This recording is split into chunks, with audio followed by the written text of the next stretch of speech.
Congresswoman and presidential contender Tulsi Gabbard came to Joe Biden's defense yesterday morning via Twitter in response to the ongoing Harris-Biden busing contention. Gabbard, who, as I just mentioned, is a congresswoman from Hawaii, she responded to a tweet from political analyst David Axelrod, which referenced an AP News report that Harris said busing should be considered but not mandated. Axelrod pointed out the change in Harris's position, saying, quote, "Sounds here like Kamala Harris is now taking something more like the Joe Biden position on school busing. So what was that whole thing at the debate all about?" Gabbard replied to that tweet saying, "I agree with Axelrod, but let's get real. It wasn't a whole thing. It was a false accusation that Joe Biden is a racist." Harris's team were quick to point out how Harris prefaced her comments about Biden during the debate. Before addressing Biden's track record in the Senate working with segregationists on busing, Harris said, "I do not believe you are a racist, and I agree with you when you commit yourself to the importance of finding common ground." I'm with Tulsi. Very interesting. I need to be with Tulsi. I mean, I'm kind of with Tulsi, too. Well, the thing with the Harris, the problem with what happened in the debate is, number one, it was obviously very planned, which I don't hate her for. Like, everybody plans out their moments and whatever. But when she had the T-shirts ready to sell right after the fact, it was a little bit of a bridge too far. And then she did something that she's done a couple of times. On busing. Right, that's the main thing. Right, which is then after the fact, she's like, well, actually, I kind of agree with him. It's unbelievable. It was a naked political attack. It was not genuine. It was calculated. And people see through it. Matt Taibbi, who was on the show, talked about how people in Iowa are deeply dissatisfied with the debates, the performative negative aspect of it that is embodied by Kamala Harris. Well, and I think the problem for her is that this is going to be a recurring theme. We've already seen her change her position on Medicare for All 2 different times. So she first said, let's get rid of the private insurance, and then she said, no, I don't support that. And then she did that same flip-flop again. She seems to have a way of taking the position that is politically convenient in that moment and then playing cleanup after the fact, which I think we may see again. When somebody shows you who they are, believe them. Believe them. Well said. The Democrats have set their eyes on Kentucky. Former Marine fighter pilot Amy McGrath is preparing to enter the Senate race against Majority Leader Mitch McConnell. You may have heard of him before. After months of speculation, McGrath announced in a YouTube video early this morning she would be challenging McConnell for the Senate seat in Kentucky. The senator was first elected in 1985. He has served 6 terms in the Senate.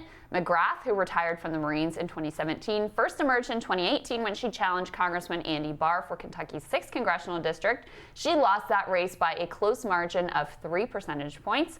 Democrats are now looking to McGrath as a way to oust the self-described Grim Reaper of the Senate, who's made it a goal, of course, to block every piece of House legislation coming from the Democrats.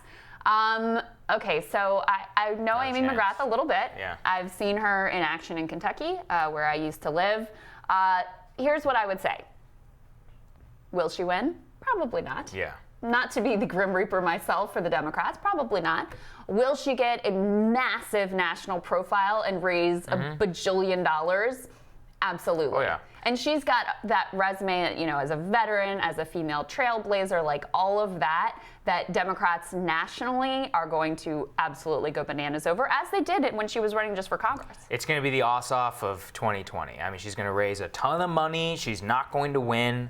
Afterwards, she'll probably end up on the cable news contract. So, I mean, it'll be fun to watch it. Like I said at the beginning of the show, it'll be the race of the decade. Yeah. Only because the media wants it to be the race of the decade. That's true. Well, here's what I will say, to throw a little bone of hope to my Democratic friends out there. Mitch McConnell, almost every year, is the least popular senator in the country among his own constituents. So it is not like, even though Kentucky has become a very red state, it is not like people there love him. However, he basically built the Republican Party in Kentucky. I mean, truly, there was really not much Republican Party in Kentucky to speak of before Mitch McConnell came along and very smartly realized early on which way the political winds were blowing. And he built, building block by building block, county by county, that Republican Party in that state. So you talk about a guy who is wired, like Mitch McConnell has that state wired. So not going to be an easy race, but I applaud her for taking it on, and certainly the media is going to have a field day with it. Yeah, he is,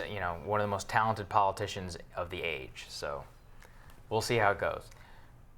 On a sharp turn here, Beauty is in the eye of the beholder, and that's what one Slovenian artist is saying to critics of his sculpture of First Lady Melania Trump, which was unveiled outside of her hometown on Friday. The statue is the work of Aile's Maxi Zupvec and was carved into a living tree with a chainsaw. Zupvec's description of Miss Trump shows her in powder blue inauguration ensemble. However, other than a particular shade of blue, it's very difficult to distinguish any features of the First Lady. In fact, some locals have begun referring to the statue of Smurfette or Scarecrow. Zupvec's piece was commissioned by the American artist Brad Downey, who is a known prankster and conceptual artist, leading to questions about the intent of the work itself. And the Slovenian gallery showing the art won't confirm or deny whether it's a prank. God, I hope so. Well, here's what I will say. You know right away it's her. I guess. You do. I mean, even like you can't tell from the face, but they did nail that color blue. Sure. Yeah. It's better than I could have done. We'll just say that. Tomorrow on Rising, Washington bureau chief of Real Clear Politics, Carl Cannon, will take the pulse on public's pulse on trade, tariffs, and big tech. He tells us where people are standing. And the panel with the passion and the knowledge, Team Rising. You know them. You love them. They'll be here. Have a great Tuesday, guys. See you tomorrow.